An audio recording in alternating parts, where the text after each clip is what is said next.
കർത്താവായ ഈശോയിൽ പ്രിയ ദൈവമക്കളെ, എൻ്റെ നടപ്പും കിടപ്പും അങ്ങ് പരിശോധിച്ചറിയുന്നു. എൻ്റെ മാർഗങ്ങൾ അങ്ങേക്ക് നന്നായി അറിയാം. സങ്കീർത്തനം 139:3. ദൈവം സകല രഹസ്യവും അറിയുന്നു. നടപ്പും കിടപ്പും പോകുന്ന വഴികളും ദൈവം അറിയുന്നു. പലരുടെയും ജീവിത രഹസ്യങ്ങൾ പരസ്യമായാൽ അവരുടെ സൽപ്പേരും പ്രശസ്തിയും മാത്രമല്ല, ജീവിതം തന്നെ തകർന്നു പോകും.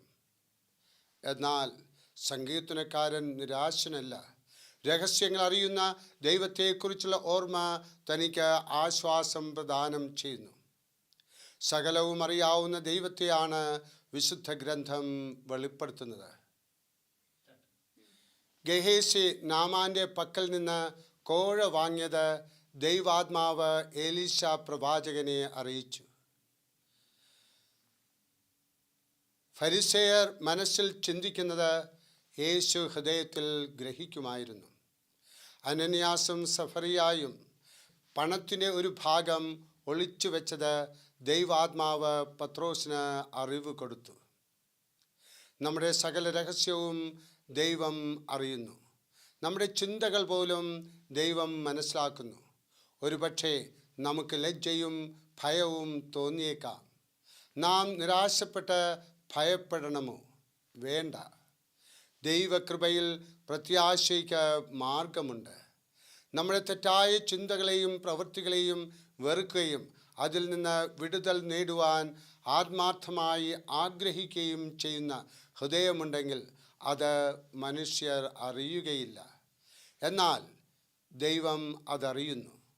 നാം ചെയ്യുന്ന തെറ്റുകളെ ഇഷ്ടപ്പെടാത്ത ഹൃദയമാണ് നമുക്കുള്ളതെങ്കിൽ ആ രഹസ്യ സ്വഭാവം ദൈവം അറിയും. നമ്മുടെ ഹൃദയം വിശുദ്ധിക്കായി ഉഴറുന്നുണ്ടെങ്കിൽ ദൈവ മുമ്പിൽ നാം ലജ്ജിതരാവുകയില്ല. ദൈവം നമ്മെ പൂർണ്ണമായി അറിയുന്നതിനാൽ നമുക്ക് ധൈര്യപ്പെടാം. ഭാഗികമായി മാത്രം നമ്മെ മനസ്സിലാക്കുന്ന മനുഷ്യരുടെ വിധിയിൽ നാം നിരാശപ്പെടരുത്. ദൈവം നമ്മുടെ രഹസ്യം അറിയുന്നതിനാൽ നമുക്ക് ധൈര്യപ്പെടാം. മനുഷ്യർ നമ്മുടെ വാക്കുകളും പ്രവൃത്തികളും അറിയുന്നു. ദൈവം ആന്തരിക മനസ്സിനെ അറിയുന്നു. പ്രിയ സഹോദരങ്ങളെ, എല്ലാം അറിയുന്ന ദൈവത്തിലേക്ക് നമുക്ക് കടന്നു വരാം. ആ ദൈവത്തിൽ പൂർണ്ണ വിശ്വാസം അർപ്പിച്ചുകൊണ്ട് നമുക്ക് ജീവിതം മുന്നോട്ട് കൊണ്ടുപോകാം. IMS അമ്മ അതിനുള്ള എല്ലാ സഹായ സഹകരണങ്ങളും നൽകി നമ്മളെ അനുഗ്രഹിക്കട്ടെ. ആമേൻ.